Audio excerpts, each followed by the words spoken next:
Here's a quick fix on a Grand Vitara, third generation Grand Vitara. Sometimes the power button goes inside.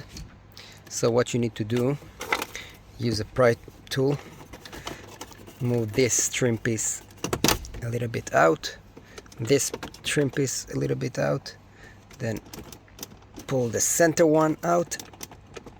Wait. Okay.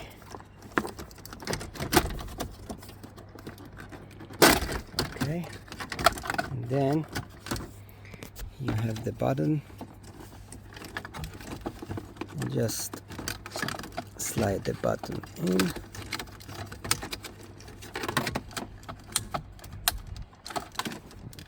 Till you hear the click like I heard just now,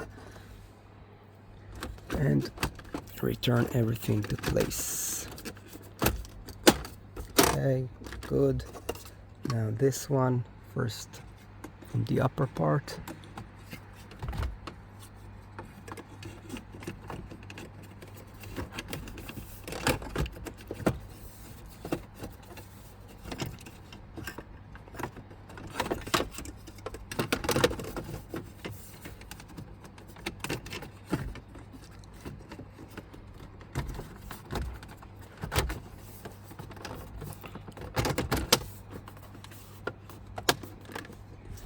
And then this, you can close the lid. That's it. And don't use it. This car, the engine is weak no matter what you do.